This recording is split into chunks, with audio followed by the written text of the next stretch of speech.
So picture this. You've been thrown into a group chat with you and a few of your closest friends, and somebody brings up the idea of Thailand. You think to yourself, wow, I've always wanted to visit Thailand.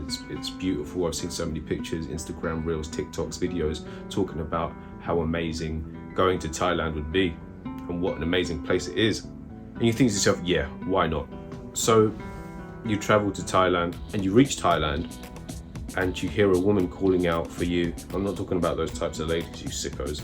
Asking you, inviting you to her house, and you like the look of this female, and you decide to follow her.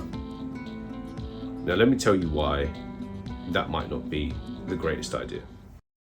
Welcome back to the channel, guys, where we talk about all things creepypasta, horror, scary story, urban legend related. This episode will be focusing on Mae Nak. Okay, so let me start off by telling you the story, or the legend of Mae Nak. During the warring periods of Thailand, the story originates around the 1800s to the 1900s.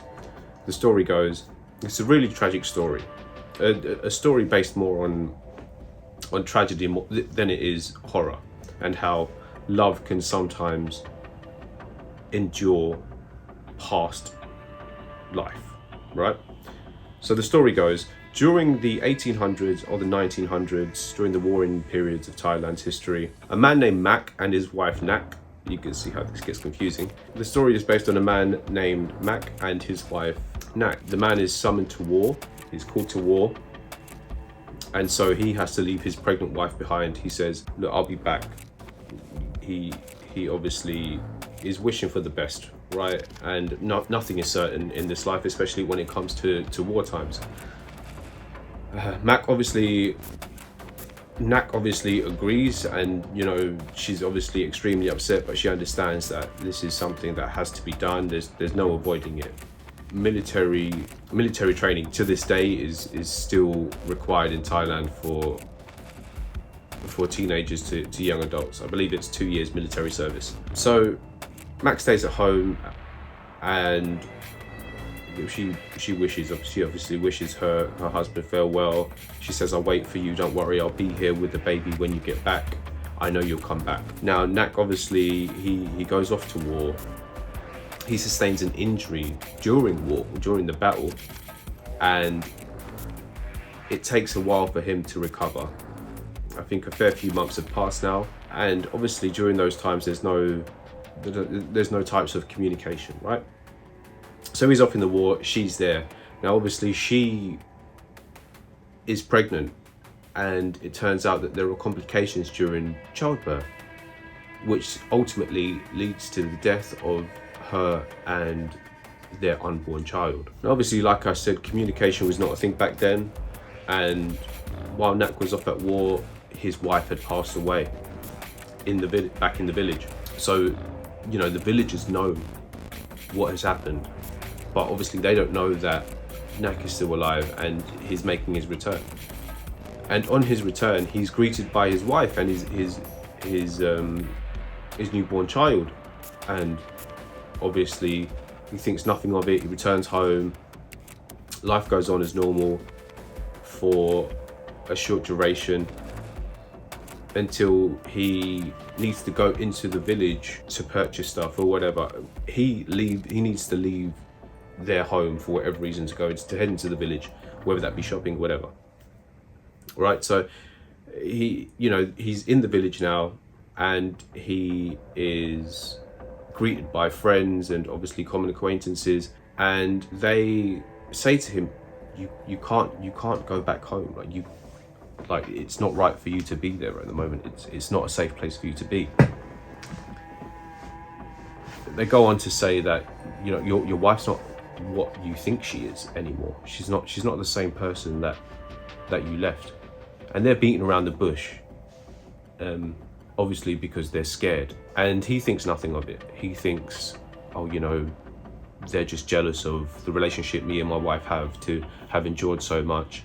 Me going to war and coming back, and she's still there waiting for me, loyal,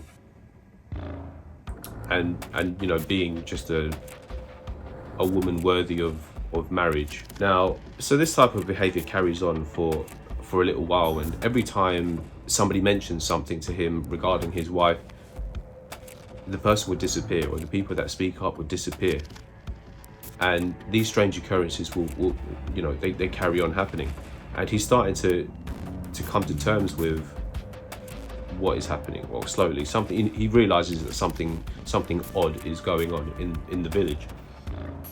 And this all comes to a head when one day he is at home with his wife and child. And during those times, well, Thailand is very prone to flooding, especially if you live close to the riverbank. And so homes were built on stilts. The olden Thai home was built on stilts. And one day he's with his child. His wife is preparing dinner in the kitchen. Everything's open plan, pretty much, in olden style Thai homes. There aren't very many doors. And he notices that his wife has dropped a lime, or a lime had slipped and dropped onto the floor underneath their house. And she didn't realize that he was watching. And so while he was watching, he noticed that her hand had extended through the floorboard to retrieve the lime. And so he realized that something supernatural was happening. And as he realized it, he started to take a look at his surroundings and realized that, the house that he thought was, the regular home that he was coming to had actually fallen into decay and disrepair. The baby that he was holding turns out to be a corpse, and the woman that he thought was his wife, was actually a spirit. So he runs out of the home, and as he does this, she realizes it, and she starts causing chaos and pursues him through the village. She obviously wrecks the village, and he runs into the temple, which is, sacred ground. So ghosts and spirits can't enter the temple, and he asks the monks there for help. And in doing so, they bind her spirit to an urn, and they throw it into the river, thus trapping her in the urn, hoping that she can't break free. Later iterations of the story say that she does manage to break free, and the locals ask a shaman to help them. And the way he does that is he exhumes her body and takes a piece of her skull and binds her spirit to the fragment of the skull. And it's said that bone fragment is now with the Thai royal family. Now, it's a very tragic story, right? But also a very beautiful story. I mean, to think that, a story that tells us that love can outlast death, for example, is amazing. But it is kind of fucking terrifying. I mean, like, you're kind of cooked, right? I mean, she's got gomu powers, right? So she can stretch her limbs. She might have Sharingan, so Genjutsu. That the ocular powers is kind of mad. We saw what the bad boys in Naruto could do. The Uchiha clan are pretty up there, right? I ain't gonna lie. So she's got Gomu powers, Sharingan, and so the only thing that can stop her is prayer. Now, I don't know if you've heard a Buddhist prayer for dispelling evil, but shit's not easy. Shit really is not easy. So you're cooked. If you don't know that, you're cooked. Another good one is, I don't know if you could perhaps run into a store with a Buddhist protection charm. That could work. I mean, these Buddhist the protection amulets are a huge business in Thailand, and I think that they've spread to other parts of Southeast Asia as well. Like, there's a massive market for it, so you might be able to find one of them. But then at the same time, there are so many different types of charms and amulets for varying reasons. You could pick up one that makes you lucky, or helps with childbirth, or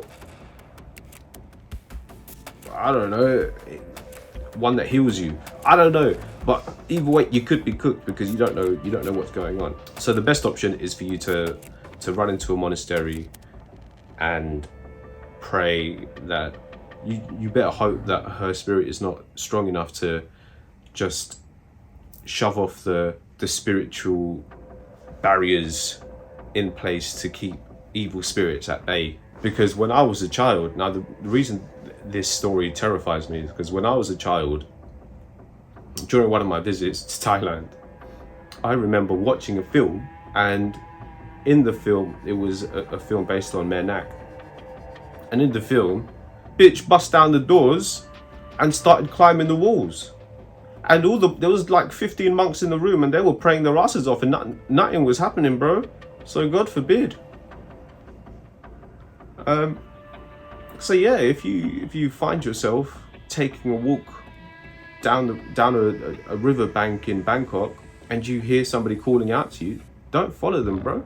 It's never a good idea. So in Bangkok, there is even a shrine dedicated to Mae Nak, and I don't want to get into spiritual trouble, but it's kind of terrifying. Why did they make her go and paint her, like give her face? They put makeup on her, and they put a wig on her, like a real wig. Well, for what? Like, what was wrong with just you know, sculpting her hair instead of giving her an actual wig? Like, it kind of looks, it's not terrifying because the statue is terrifying. It's terrifying because they tried to make something that is not real appear more real. For what? Anyway, so it's actually a very popular activity to go to the shrine, especially for women that need help in their love life, or you know, just want extra help in childbirth. They go to the shrine and pray to Mae Nak for good luck. And yeah, personally, do you know what, I would visit the shrine, but I would shit myself. There's something extremely creepy about the statue. No disrespect, I'm just saying. If anybody can hear me, if you can hear me, no disrespect, I'm just saying the person that made the statue did a terrible job. Anyway, guys, yeah, you're pretty much cooked. I hope you enjoyed the episode. Don't forget to rate, comment, and subscribe. Let me know if you've been to Thailand. Peace, guys.